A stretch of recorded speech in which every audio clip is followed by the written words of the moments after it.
저희 말씀, 주님의 말씀이 저희 마음에 새겨져 정말 열매 맺는 삶을 살 수 있도록 주님의 은혜에 보답하고 순종하겠습니다. 감사합니다. 예수 그리스도 이름으로 기도드렸습니다. 할렐루야. 오늘 예배에 오신 모든 분들 환영합니다. 말씀은 빌립보서 2장 5절부터 8절까지 찾겠습니다. 빌립보서 2장 5절부터 8절까지. 앞에도 뜨니까 여기 보셔도 되고요.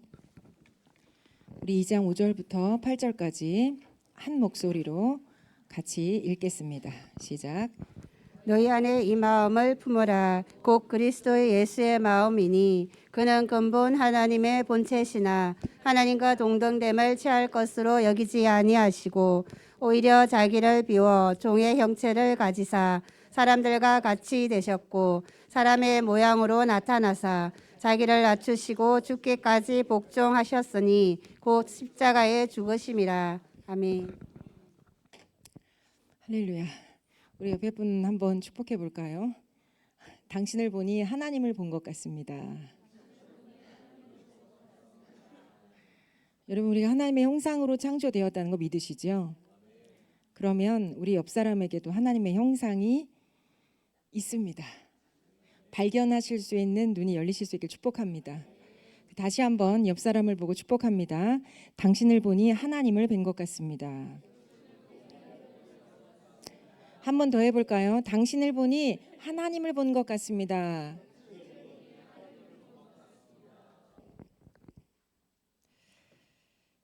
그 사람 안에 하나님의 형상이 발견되지 않는 건 그 사람이 문제일까요? 제가 문제일까요?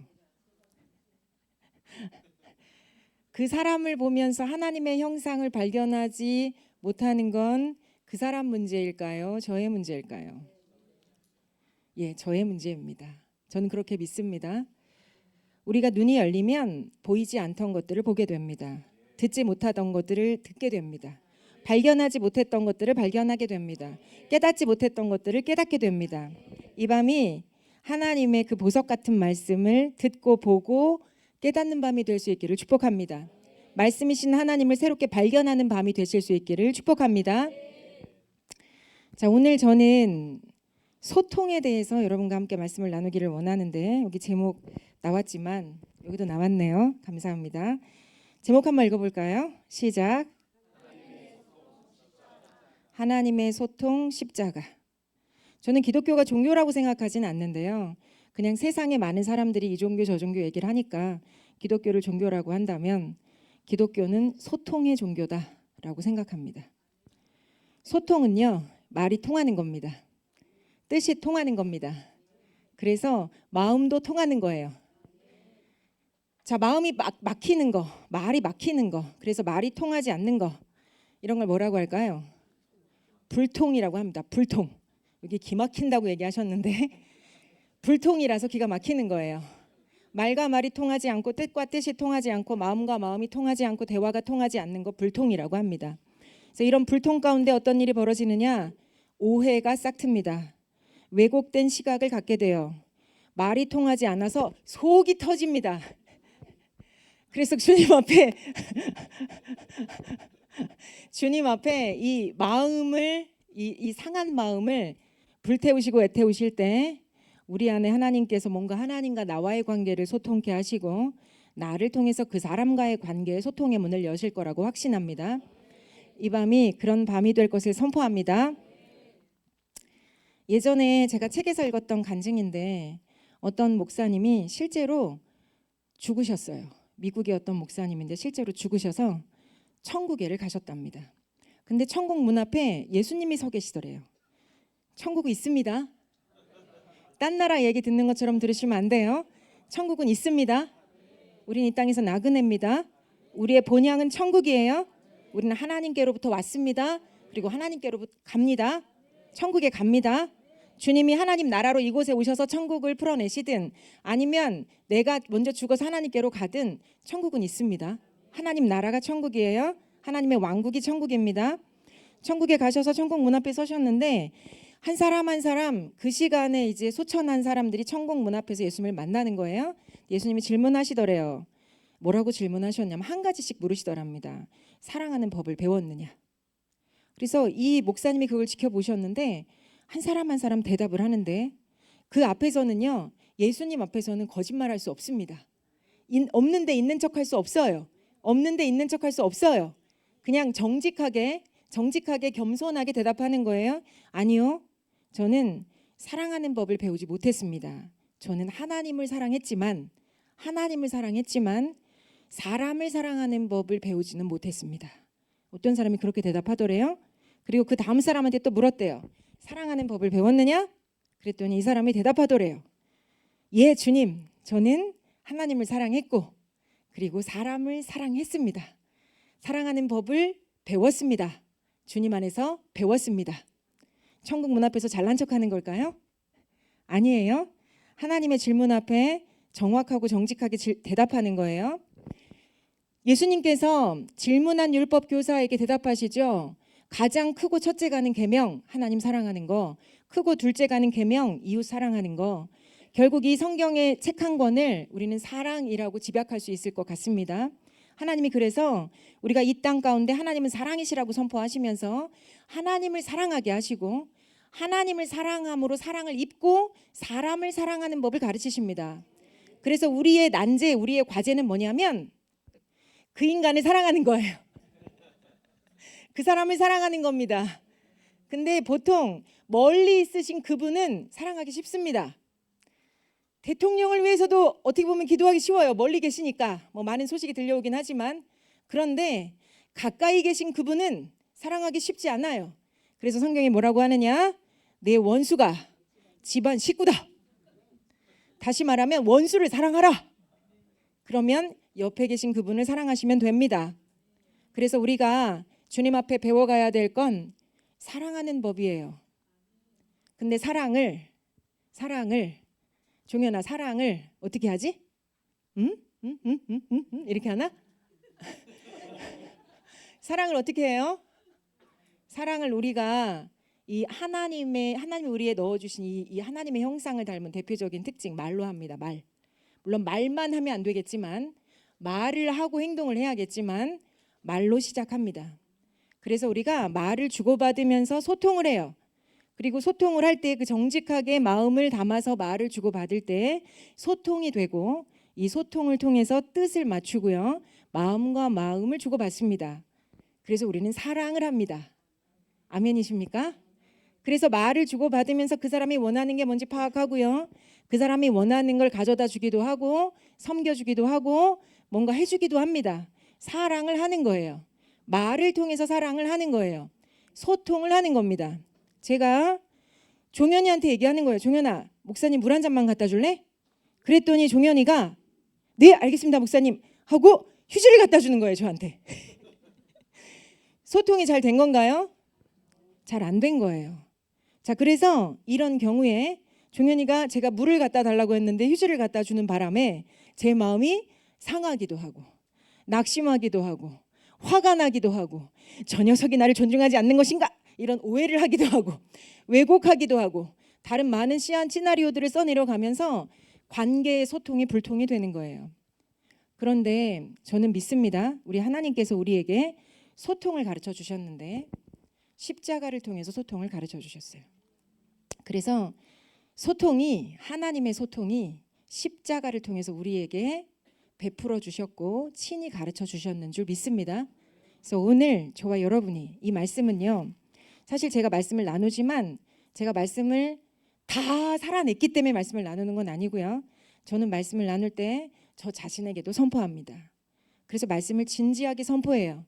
왜냐하면 여러분만 들으면 돼요가 아니라 저도 들어야 되기 때문에 이 말씀을 함께 선포하면서 저도 받는 거예요. 그리고 저도 몸부림칩니다. 왜냐하면 하나님께서 깨닫게 하신 은혜가 있기 때문에 이 말씀을 살아내기 위해서 몸부림쳐요. 그리고 말씀이 사라지지 않을 때가 있기 때문에 기도하면서 회개하고 다시 몸부림치고 순종하면서 이 말씀대로 살아낼 수 있도록 도와달라고 몸부림칩니다. 내 육신의 힘으로는 불가능한데 성령이 임하시면 사랑이 됩니다. 성령이 임하시면 순종이 됩니다. 성령이 임하시면 뭔가 능력으로 뭔가를 할 수 있게 돼요. 우리 모두 나의 어떠함에 주목하지 마시고 하나님의 사랑 앞에, 하나님의 십자가 앞에 이 시간 마음과 뜻과 정성과 생각을 모으셔서 머무실 수 있는 시간 될 수 있게 축복합니다. 제가 오랜만에 말씀을 나누잖아요. 그렇죠? 이것도 계속 해버릇해야 쉽습니다. 제가 듬성듬성 하니까 긴장되는데 하고 올라왔어요. 근데 여러분이 마음을 활짝 여시고 생각을 활짝 여시고 눈을 반짝반짝 빛내면서 영적인 좋은 기운을 저한테 뿜뿜 뿜어주시면 없던 말씀도 하나님이 팍 주실 거예요. 은혜를 팍 주실 겁니다. 말씀이 진짜 깨달아지면요, 인생이 바뀝니다. 오늘 이 밤이 저와 여러분에게 말씀이 진짜 깨달아지는 그런 밤이 될 수 있기를 기도하고 축복합니다. 사랑하는 법을 배웠느냐? 당신에게 이렇게 예수님이 지금 질문하시고 계시다면 뭐라고 대답하실래요? 얘야, 너 사랑하는 법 배웠니? 아니요, 저는 주님 사랑하기도 바쁜데요. 이렇게 주님 사랑하고 세상 안 사랑하고 주님 사랑하기도 바쁜데요. 이렇게 대답할 수 있는 사람도 있을 것 같아요. 사랑하는 법을 배웠니? 저는 이렇게 제가 스스로 이렇게 대답이 되더라고요. 주님, 제가 목회자의 길은 조금 남다르거든요. 그래서 조금 훈련이 혹독합니다. 뭐 인생사도 혹독하죠. 뭐 인생사 안 혹독한 삶이 어디 있겠습니까? 주님을 따르려면 다 혹독한데, 근데 이 사역 훈련은 되게 남다른 좀 독특한 훈련이 있어요. 근데 제가 혹독한 훈련을 저 나름대로 지금까지 배워왔다고 보는데 아직도 다 못 배운 것 같습니다. 배워가고 있어요. 이게 제 정직한 대답이에요. 배워가고 있고 사랑하는 법을 배워가려고 몸부림치고 있습니다. 근데 하나님이 이런 선택성 위에 기름 부어 주시고 계신 줄 믿습니다. 그래서 오늘도 주님을 기대하고요. 오늘도 더 사랑하기 위해서 몸부림칩니다. 그게 저의 선택성이에요. 제가 여러분 앞에 목회자로서 부끄럽지 않게 제가 사랑하려고 지금도 선택하고 있고 기도하고 있고 몸부림치고 있다고는 말씀드릴 수 있습니다. 주님의 이런 중심 가운데 기름 부으실 줄 확신해요. 왜냐하면 저를 수십 년간 지금까지 바꿔오셨기 때문에 앞으로도 제가 계속 변화될 걸 기대합니다. 지금까지 혹시 다른 사람, 가족이 됐든 교회 지체가 됐든 혹은 이웃이나 친구가 됐든 세워보려고 몸부림쳐본 경험이 있으십니까? 혹은 내가 던진 어떤 사랑의 말이 상대방한테는 오히려 맞지 않는 말로 들려서 오해를 받아보신 적이 있으신가요? 질문하는 거예요. 누군가로 인해서 아픈 마음 때문에 주님 앞에 엎드려서 억울함을 막 토해내 보신 적이 있으세요? 펑펑 우시면서 상한 마음으로 끙끙 앓으시면서 밤을 뒤척여 보신 적이 있으세요? 아니면 수도 없이 어떤 사람을 사랑하기 위해서 아픔을 준 그 사람을 용서하고 다시 간절히 기도해 보신 적이 있으십니까? 그럼요, 저는 당신 안에 사랑하기 위한 몸부림이 있다라고 믿습니다. 이런 삶을 살아오셨다면 당신 또한 저처럼 사랑하기 위한 몸부림 가운데 오늘 여기 계시다고 믿어요. 우리 중 누구도 우리가 하는 사랑의 모습이 완전하거나 완벽하진 않을 수 있어요. 그런데 나의 중심이 정말 사랑하려는 중심이라면, 그리고 나의 중심이 정말 하나님을 따르려는 중심이라면 하나님께서 우리가 사랑하는 법을 온전히 숙지해 갈 수 있도록 도와주시리라고 믿습니다. 그리고 이 사랑하는 법을 연습하기 위해서 꼭 필요한 게 소통입니다.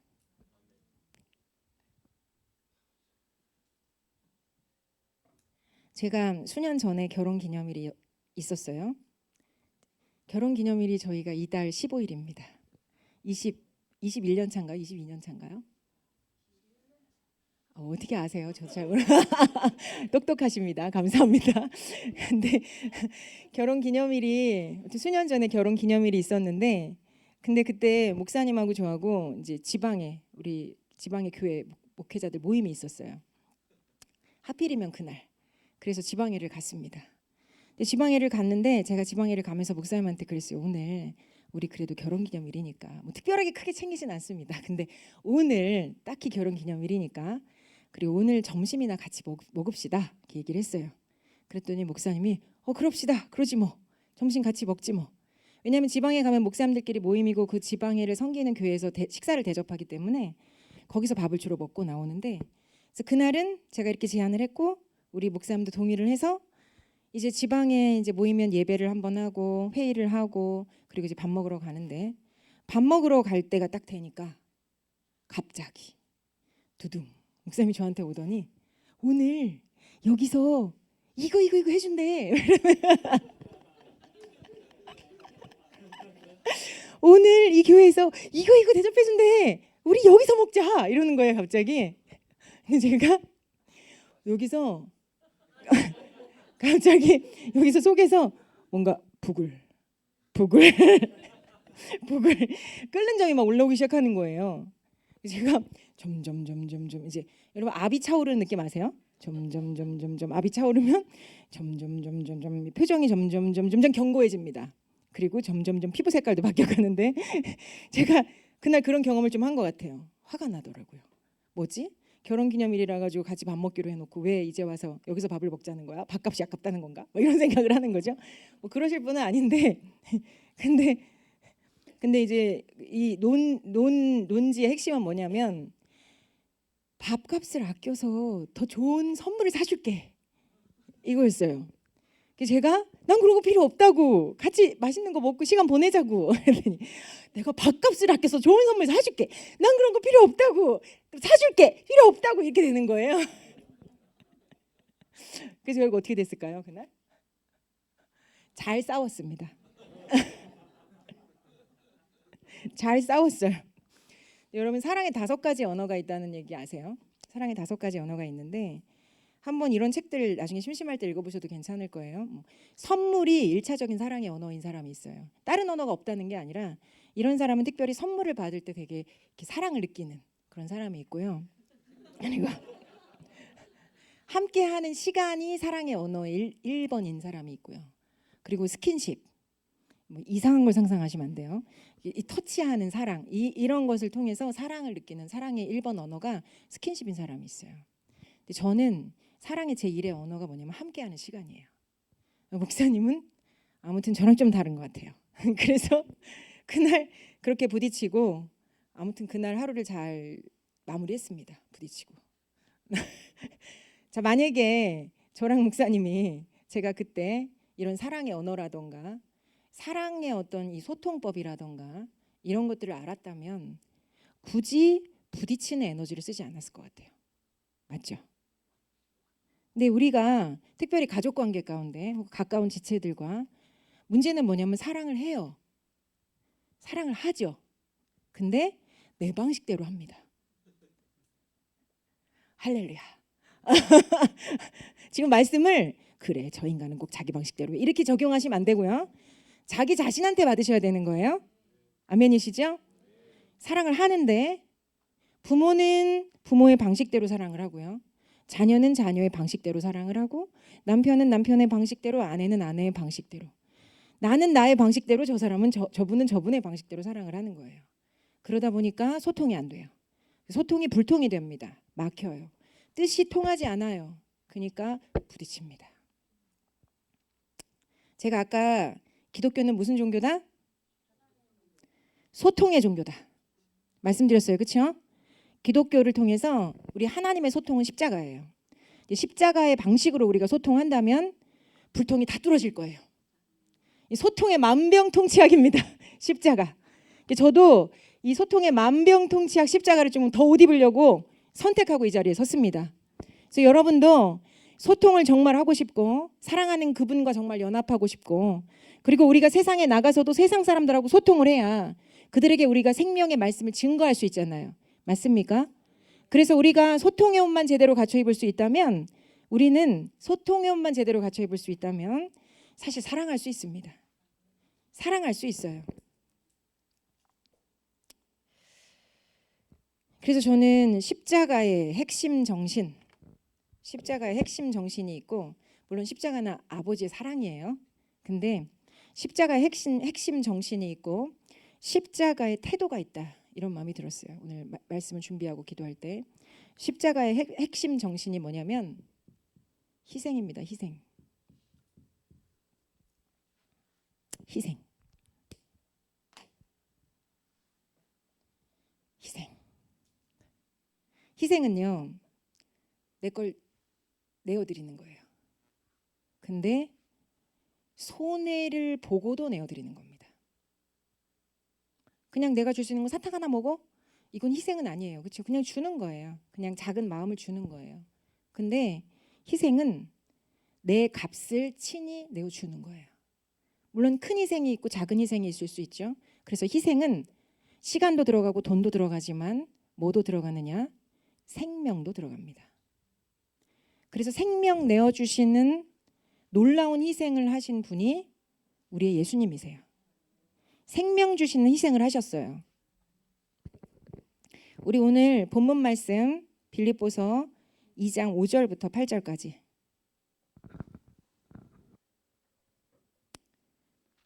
(2장 5절부터 8절까지) 같이 한 번 더 읽겠습니다. 시작. 너희 안에 이 마음을 품으라. 곧 그리스도 예수의 마음이니 그는 근본 하나님의 본체시나 하나님과 동등됨을 취할 것으로 여기지 아니하시고 오히려 자기를 비워 종의 형체를 가지사 사람들과 같이 되셨고 사람의 모양으로 나타나사 자기를 낮추시고 죽기까지 복종하셨으니 곧 십자가에 죽으심이라. 아멘. 희생은 내 소유를 잃어버리더라도 내어주는 게 희생인데 내 거라고 주장하지 않는 거예요. 그리고 사랑하는 마음으로 기꺼이 내어주는 게 희생입니다. 우리 빌립보서 2장 5절에서 8절 말씀 보면 여기에 예수님의 희생이 들어있어요. 예수님의 희생이 크게 6절 말씀을 보면요. 예수님이 하나님과 똑같은 분이래요. 본체. 근데 하나님하고 똑같이 여길 걸 권리 포기를 하셨어요. 그러니까 하나님과 동등됨을 내려놓으셨어요. 이게 예수님의 첫 번째 희생이에요. 두 번째 희생은요. 7절에 보면 사람들과 같이 되셔서 종의 형체를 가지셨습니다. 사람의 모양으로 오신 게 예수님의 두 번째 희생이에요. 이것을 제가 예전에 어떤 목사님이 이렇게 표현하는 걸 들은 적이 있는데 사람이 개미가 된다고 생각해봐라. 사람이 개미가 된다는 것보다 더 놀라운 어떤 이 낮아짐이 예수님이 사람이 되는 거다. 이렇게 얘기하셨거든요. 예수님은 하나님이십니다. 창세기에 태초에 하나님이 그 천지를 창조하실 때 예수님 거기 계셨어요. 거기 안 계셨던 분이 아니에요. 거기 계셨어요. 성육신하지 않으셨을 뿐이에요. 그러니까 예수님의 두 번째 희생은요. 사람의 몸을 입고 이 땅에 오신 게 두 번째 희생입니다. 그 다음에 예수님의 이 클라이막스 희생은요. 자기를 낮추셔서 십자가에 죽기까지 복종하신 거예요. 생명 내어 주신 겁니다. 세상의 죄짐을 다 짊어지고 십자가로 가셔서 죽으신 거예요. 예수님의 희생이에요.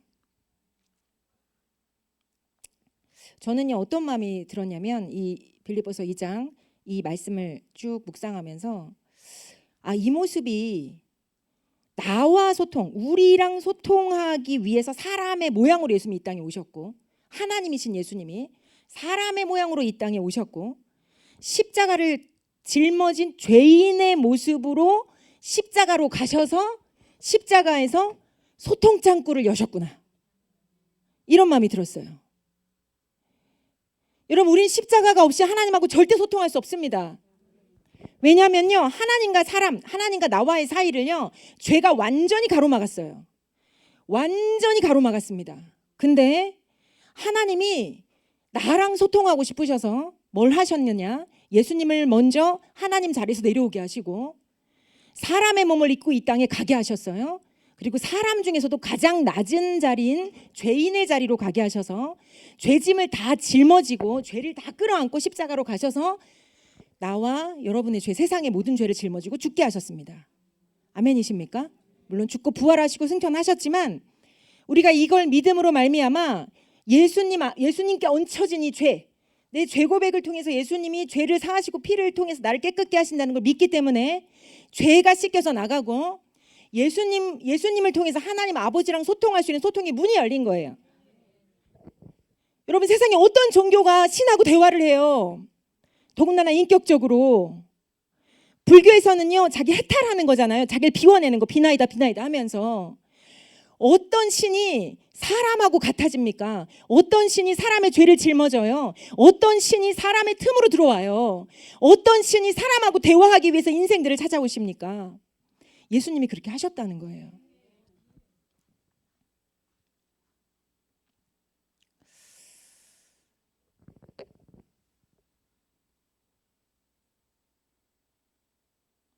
네, 혹시라도 이렇게 십자가를 통해서 소통 창구를 여신 하나님이 계신데 혹시 나의 죄 문제를 여전히 끌어안고 십자가를 등지고 계신 분이 이 자리에 있으시다면 지금 제가 전하는 말씀을 들으시면서 조용히 마음을 담아서 회개하시고 다시 주님과의 소통의 문을 여세요. 이건 특권입니다. 특권이에요. 주님과의 소통의 문을 여세요. 우리가 이렇게 하나님하고 소통의 문을 열고 하나님이 먼저 열어주신 문으로 우리가 들어가서 주님과 소통하고 긴밀하게 마음을 주고받고 대화하고 그리고 나서 우리가 어디로 가야 되느냐? 하나님하고 소통이 막힌 인생 혹은 하나님하고 핀트를 못 맞추는 인생을 찾아가야 돼요. 그래서 그들과 소통을 해서 그들 또한 하나님하고 소통할 수 있도록 문을 열어야 됩니다. 그게 우리의 사명이에요. 이게 다른 말로 하면 복음 전파입니다. 전도예요.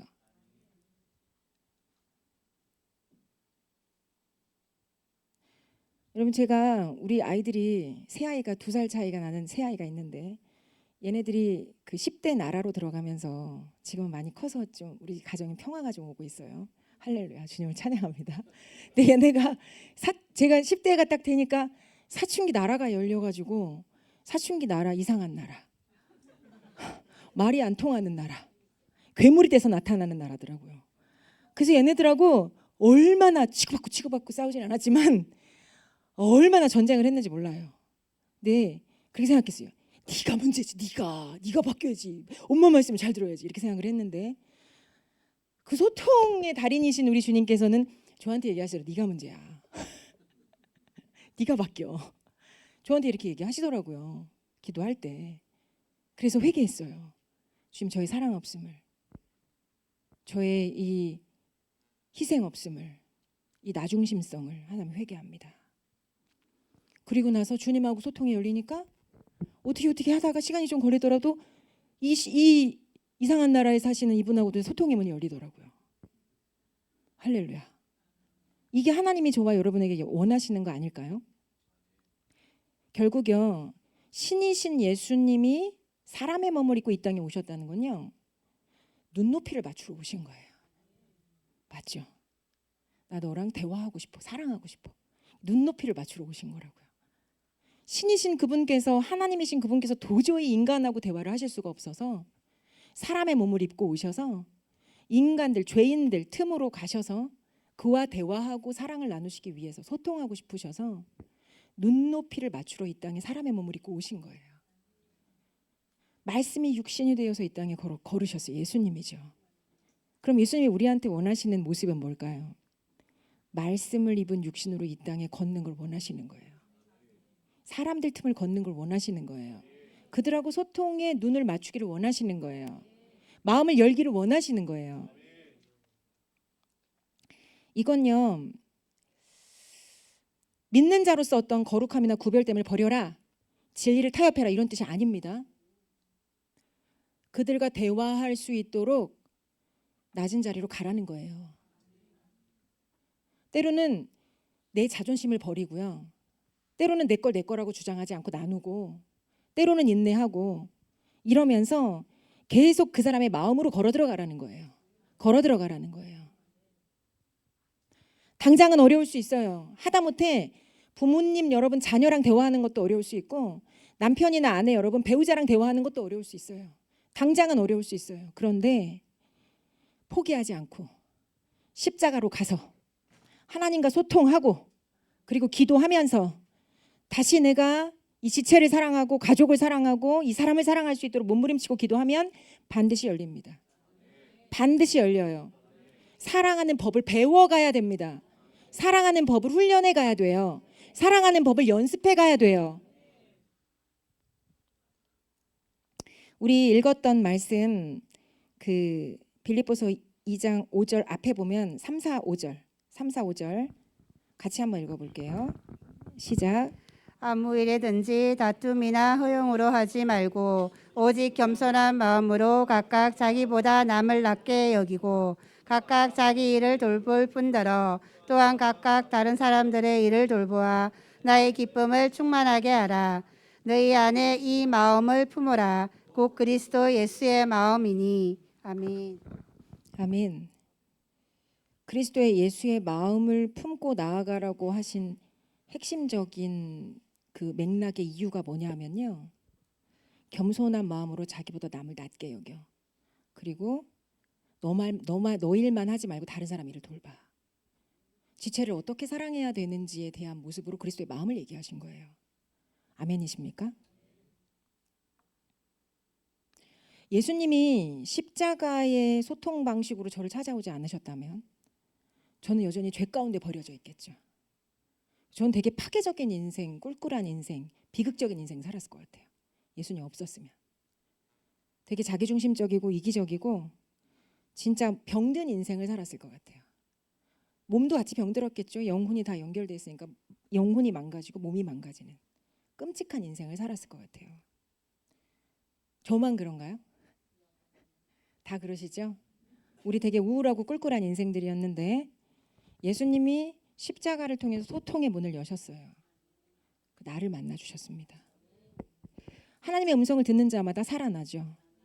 그래서 내가 살아난 거예요. 하나님의 이 말씀을 들을 때 우리의 영혼이 솟아게 됩니다. 그래서 일어난 거예요. 그 생명의 말씀을 붙잡고 우리의 영혼이 살아난 거예요.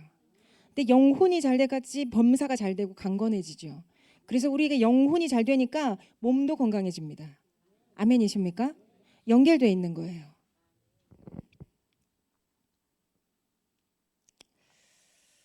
저는요, 하나님의 십자가 소통 방식을 배우면 누구와도 소통할 수 있겠다. 이런 확신을 가지고 이 자리에 섰습니다. 저도 결정했어요. 지금 저도 하나님의 이 십자가의 소통 방식을 철저히 배우게 하여 주십시오. 한 번에 안 될 수도 있어요. 근데 포기하지 않는다면 반드시 십자가의 옷을 입게 될 겁니다. 저는 희생이 뭐라고 믿냐면요. 십자가의 핵심 정신이라고 믿습니다.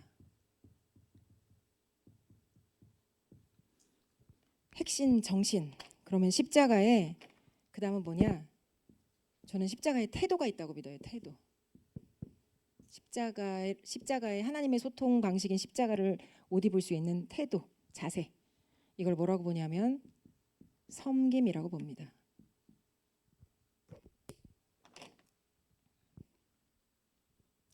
제가 아까 기독교는 소통의 종교라고 말씀드렸잖아요. 우리가 하나님을 믿는 건요. 진짜 하나님하고 관계하는 게 너무 좋기 때문에 믿는 거예요.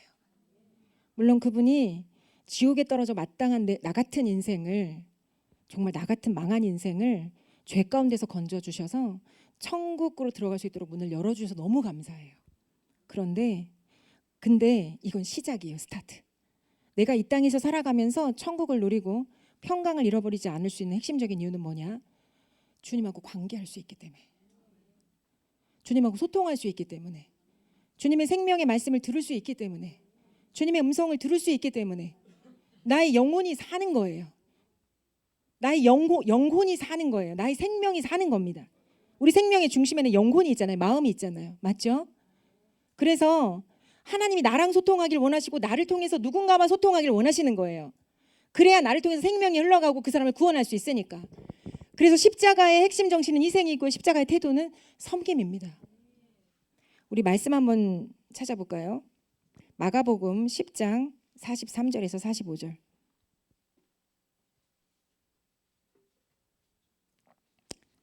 마가복음 10장 43절에서 45절 찾으셨죠? 여기 뜹니다. 같이 읽겠습니다. 시작. 너희 중에는 그렇지 않을지니 너희 중에 누구든지 크고자 하는 자는 너희를 섬기는 자가 되고 너희 중에 누구든지 어떤 되고자 하는 자는 모든 사람의 종이 되어야 하리라. 인자가 온 것은 섬김을 받으려 함이 아니라 도리어 섬기려 하고 자기 목숨을 많은 사람의 대속물로 주려 함이니라. 아멘. 아멘. 우리 예수님의 섬김의 클라이막스가 십자가입니다. 맞죠? 목숨을 가지고 그냥 섬겨버린 거예요. 생명을 다 던져 섬겨버린 거예요. 여러분 섬기는 모습 하면 뭐가 떠오르세요? 예, 발 씻어주는 모습 떠오르시죠?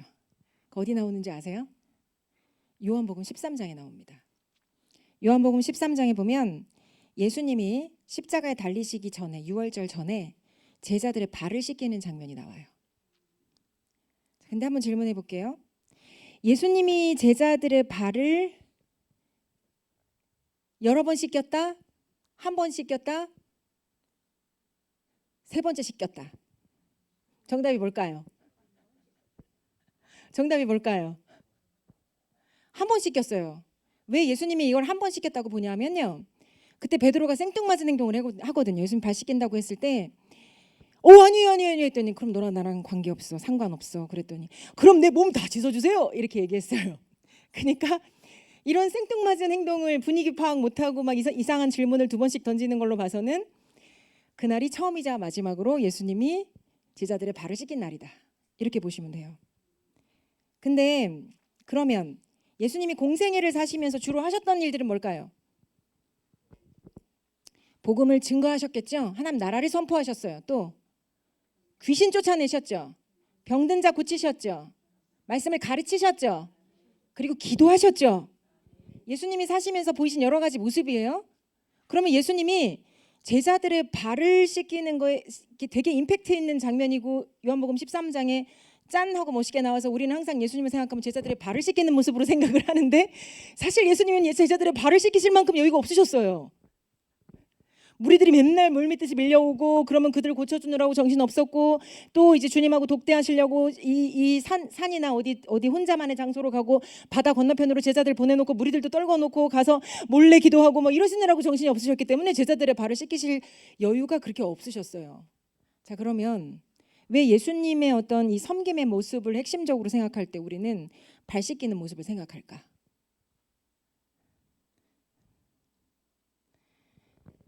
여러분 우리가 섬김을 모양이나 형태라고 오해하시면 안 돼요. 섬김은 물론 모양이나 형태로 나타납니다. 나타나요. 근데 섬김을 모양이나 형태로 오해하시면 안 되고요.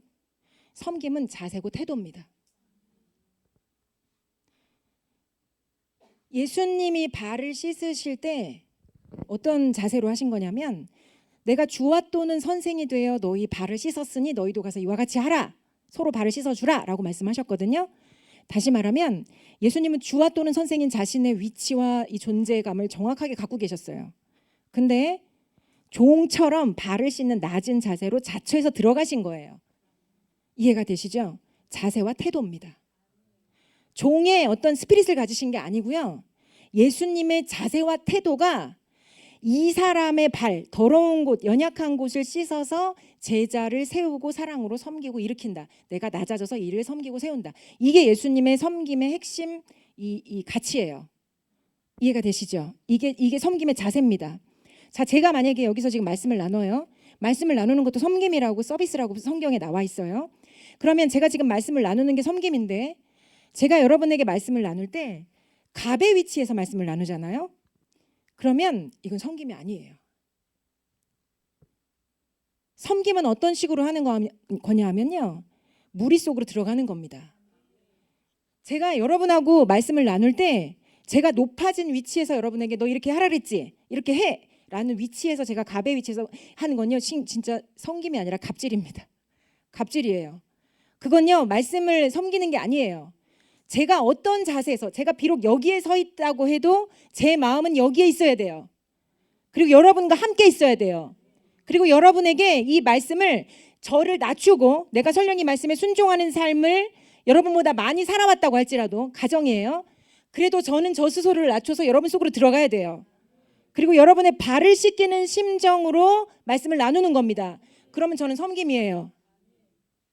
화장실 청소를 해도 나를 낮춰서 이 몸을 깨끗하게 씻긴다. 이런 심정으로 하면 섬김이에요. 근데 내가 이 바쁜 시간에 화장 청소하는데 뭐야 쟤는 예배당 청소도 안 해? 자, 이런 심정으로 하는 건요 섬김이 아니에요. 이건 하나님 안 받으세요. 저는요 믿기로 예수님의 이 섬김의 클라이막스, 이 십자가를 하나님이 예물로 받으셨거든요. 희생 제사로 받으셨어요. 마찬가지로 우리가 섬길 때 하나님이 우리의 중심이 바르다면 이걸 제물로 받으신다고 믿어요. 그러니까 당신이 누군가를 섬기는 마음으로 밥 한 끼를 사주던가 밥을 하나 대접해도 그게 당신이 그 사람의 발을 씻기는 마음으로, 뭔가 진짜 갑질하는 마음이 아니라 발을 씻기는 마음으로, 내가 있으니까 한번 해준다, 해봐준다, 이런 태도가 아니라 정말 섬기는 어떤 존중하는 마음으로, 그리고 나를 낮추는 마음으로 뭔가 하신다면 그럼 하나님이 이걸 예물로 받으세요. 나의 사랑으로 받으십니다. 여러분, 이게 십자가의 소통 방식입니다. 이게 십자가의 소통하는 방식이고 태도예요. 제가 얼마 전에 그 목장 사역을 배우기 위해서 목사님하고 가정교회 목회자 세미나를 그 판교에 있는 꿈꾸는 교회에 갔다 왔잖아요. 근데 여기서 4박 5일을 지내면서 가장 감동적인 장면 중에 하나가 뭐였냐면, 그 교회에서 식사를 아주 극진하게 다 대접을 해줬어요. 목회자들 30-40명한테. 근데 아침 식사를 하러 갔는데 아침 식사를 섬기는 그룹이 시니어 그룹, 나이 많으신 분들이 아침 식사를 섬긴대요. 그러면 저희가 딱 가서 상을 받을 때 누가 서빙을 하냐면요 80대 분들이 서빙을 합니다.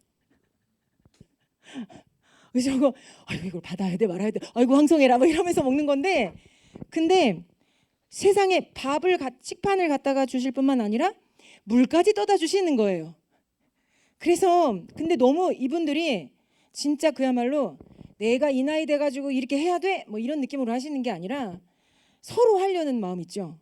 서로 기분 좋은 마음, 이런 걸로 계속 하시는 거예요. 그러니까 받는 입장에서도 황송하면서도 너무 감동이 되고, 그러면서 거기는 누가 그런 일을 하느냐? 장로님들이. 할렐루야. 장로님들이. 아멘.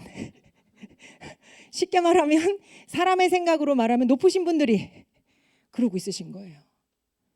근데 제가 나중에 이제 그룹 모임을 할 때 사모 그룹이 모이는 시간이 있어서 거기 그 담임 목사님 사모님하고 그 그룹이 모여서 같이 나눔을 하는데 그 사모님이 이런 얘기를 하는 거예요.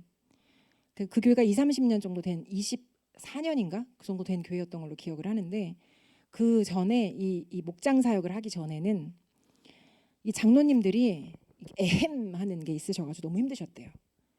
그리고 그분들이 그 심지어는 이 부교육자들을 그 막 하대하면서 막 다뤄가지고 막 이래저래 막 일꾼 부리듯이 막 이렇게 손가락질하고 막 이래가지고 참 너무 보기 또 힘들고 힘드셨대요. 예, 비포가 있어요. 비포가, 애프터가 있고. 그래서 근데 이렇게 바뀌었다 이런 얘기를 하시는데 감사하다 이런 마음이 들더라고요. 그래서 우리도 소망이 있습니다. 우리도 십자가의 섬김 방식으로 바뀔 거예요. 아멘이시죠? 그러니까 주님이 너희 중에 크고자 하는 자는 낮은 자리로 가고 높임을 받고자 하는 자는 섬기는 자의 자리로 가라. 인자가 온 것은 섬김을 받으려 함이 아니라 섬기려 하고 많은 사람을 위하여 자기 목숨을 대속물로 주려 하기 위함이다. 여러분, 우리의 이 소통, 진짜 소통하고 싶으면 일단 희생의 베이직을 마음에 깔아야 돼요. 내줄 각오를 하셔야 돼요. 그리고 눈높이 사랑을 하려고 준비를 딱 하셔야 돼요. 이거는 진리를 타협하라는 얘기는 아닙니다. 할 말을 하지 말란 뜻도 아니에요. 근데 눈높이로 가시는 거예요. 그리고 섬기는 자세로 가시는 거예요. 아멘. 저는요 이게 저와 여러분의 옷이 됐으면 좋겠습니다. 근데 우리가 섬김의 모습을 이렇게 너무 단정해서 이렇게 딱 화장실 청소, 뭐 봉사, 설거지, 주방, 이거 귀한 섬김이에요. 근데 그런 모습으로만 여러분 이렇게 제한하시면 안 돼요. 내가 가진 은사를 가지고 섬기는 거, 내가 가진 재능을 가지고 섬기는 거, 그리고 기도하는 거. 저 스스로를 돌아봤을 때 제가 어떤 섬김을 그럼 하고 있나, 해왔나 이런 걸 보니까 제가 여러분들을 지금 이렇게 말씀으로도 섬기지만 제가 중보기도로도 섬기더라고요. 그러니까 중보하면서 여러분들 한 분 한 분 한 가정 한 가정을 놓고 기도 자리에서 기도하는 거예요. 이것도 저의 섬김이에요. 그리고 어떤 상담이나 내적 치유 사역이나 이런 걸 통해서도 제가 섬기더라고요. 그러니까 각자가 각자의 자리에서 각자가 할 수 있는 위치에서 각자의 필요를 따라 섬기는 모양이 다양할 수 있어요. 잘하는 게 있습니다. 제가 청년들 데리고 예전에 여름에 같이 비전 트립 갔을 때 은사 테스트를 되게 재밌었거든요. 근데 은사 테스트를 하는데 제가 알았어요. 저한테 있는 은사와 없는 은사를 알았거든요. 제가 감사하게 저에게 있는 은사는 지혜의 은사가 있더라고요. 은사라고 생각해 본 적이 없는데 은사가 있더라고요. 지혜와 권면의 은사. 그리고 저에게 없는 은사가 있었어요. 정말 많지 않은 은사. 그게 뭐냐면 접대 은사였습니다. 그래서 제가 거기서 무슨 얘기를 하냐면 자기가 가진 은사를 가진 사람은요 그걸 하는 게 쉽대요. 그러니까 저 같은 사람이 만약에 제가 그러면서 딱 떠올랐던 사람이 저분이었어요. 저분 이름도 주리 밥주리 떡주리 주리 우리 주리 집사님이 딱 떠올랐어요. 저분은 접대 은사가 있으신 분이구나. 그래서 주는 걸 좋아할 뿐만 아니라 뭘 해도 쓱싹쓱싹 해가지고 탁탁탁 나눠주는데 저는 보면 신기한 거예요. 어떻게 저렇게 빨리 하고 저렇게 부담이 없이 저렇게 밥을 하지? 신기하다. 이런 생각을 진짜 많이 했거든요. 제가 알았어요. 그때 뭘 알았냐면 나는 접대 은사가 없기 때문에 이만큼을 하려면 100의 에너지를 쓸 때 저분은 접대 은사가 있기 때문에 이만큼을 할 때 10이면 되는구나. 이게 그래서 우리가 서로 좀 인정할 건 인정하고 잘하는 건 잘하는 거대로 하고 못하는 건 못하는 거대로 하고 할렐루야. 그래서 섬김을 그러니까 우리가 다 필요한 거예요. 제가 받을 건 받아야죠. 아멘. 제가 받는 거예요. 이 접대를 막 해주시니까 받아요. 근데 또 제가 할 수 있는 건 또 드리고 주고받고 그래서 우리가 몸의 빈자리를 채워가는 거예요. 내가 못하는 거를 막 해가지고 내가 막 나를 막 고행을 하면서 막 내가 섬기리라 막 이게 아니라 내가 섬길 수 있는 다양한 모습으로 섬기는 자리로 들어가면 되는 거예요. 다만 나를 낮추고 이 사람을 나보다 높게 여기고 그리고 그 사람을 세우고 사랑하는 마음으로 발을 씻기는 마음으로 들어가는 거예요. 그러면 이게 섬김입니다. 저는 이것이 십자가의 섬김이고 십자가의 소통 방식이라고 믿어요.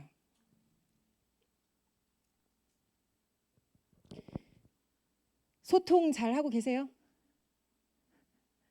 생각해 보세요. 한번 자기 자신을 향해서 소통 잘 되십니까? 잘 하십니까? 한 번 더 질문할게요. 그럼 누구랑 소통이 안 되세요? 기억하세요. 당신이 지금 딱 떠올린 그 사람, 소통이 안 되는 그 사람, 당신이 반드시 소통해야 되는 하나님의 축복의 문이에요. 거기가.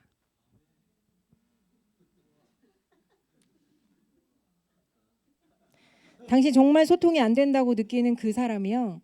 당신이 반드시 소통을 열어가야 되는 미션이지만 거기에 당신을 향한 하나님의 축복이 매달려 있어요. 들어가세요.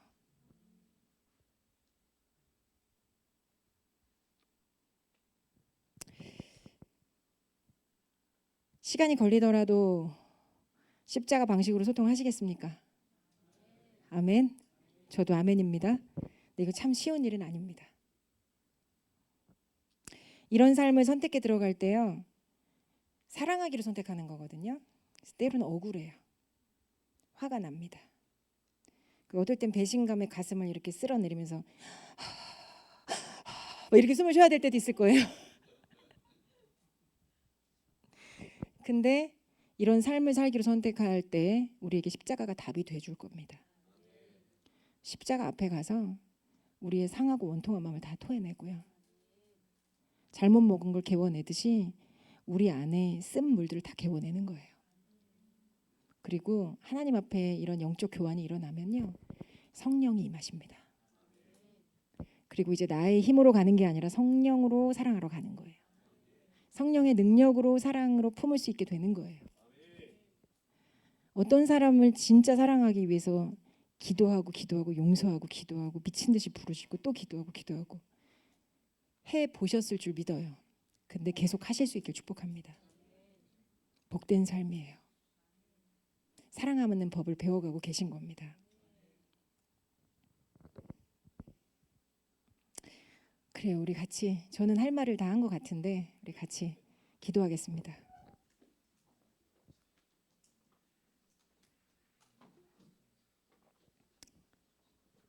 제가 어떻게 보면 여러분에게 심플하게 십자가의 소통 방식에 대해서 말씀을 나눴지만 저는 이게 저와 여러분의 옷이 되었으면 좋겠고 체질이 되었으면 좋겠습니다. 하나님이 희한하게 사랑하기 진짜 힘든 사람 꼭 가까이에 두십니다. 자, 근데 여기서 피해 가시면 더 큰 힘든 사람 만난다. 여러분이 제가 저주하는 게 아니라 원리예요, 원리. 영적 원리. 저는요, 그 테스트를 만날 때는 항상 저 스스로 다짐하는 게 있어요. 이번 시험을 통과하자. 안 그럼 더 큰 시험 온다. 하나님은 결코 나를 포기하지 않으신다. 반드시 내가 이 테스트를 통과하기를 원하신다. 지금 통과하자. 미루지 말자. 여러분 안에 이 마음이 함께 부어질 수 있게 축복합니다.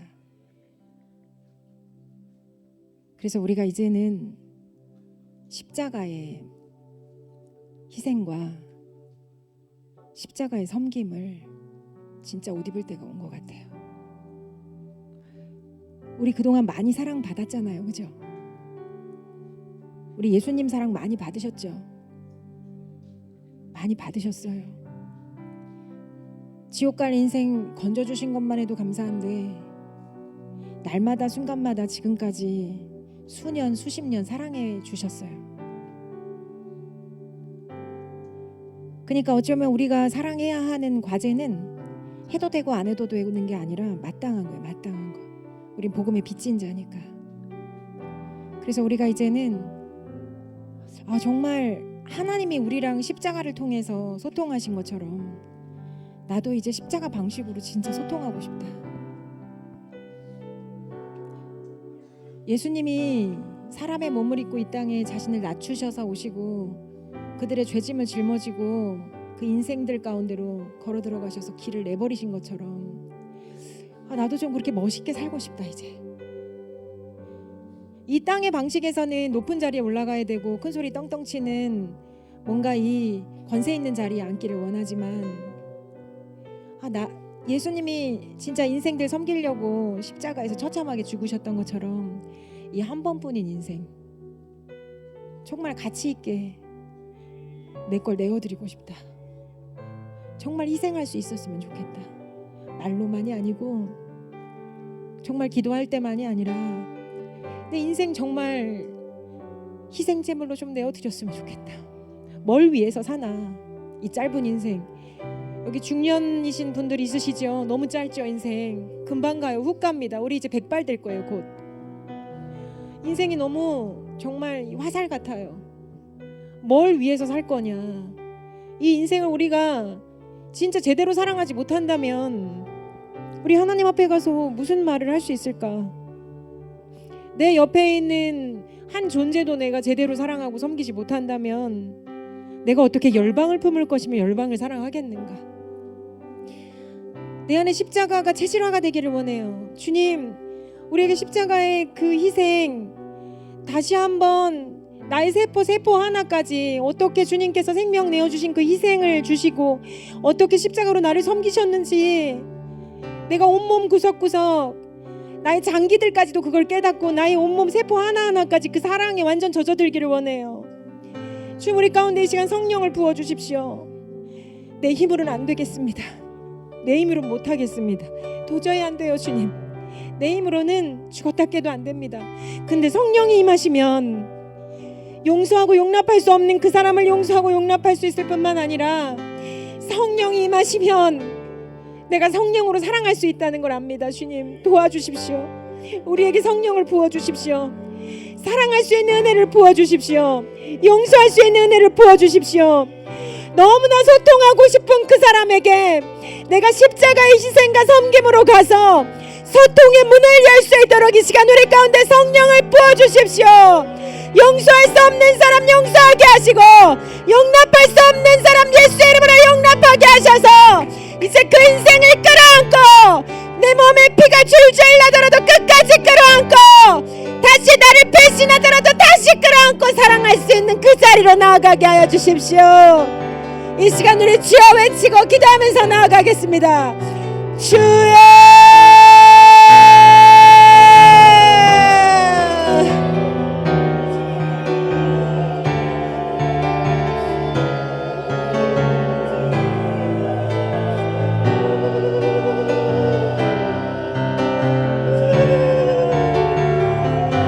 주님 사랑하고 싶은데 잘 안됩니다. 십자가의 방식으로 사랑하고 싶은데 잘 안됩니다.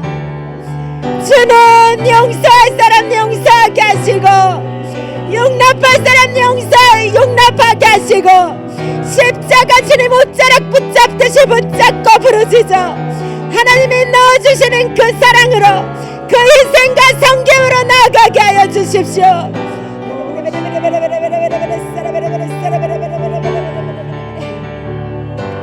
다시 사랑하게 하시고 다시 회복하게 하시고 다시 소통하게 하십시오.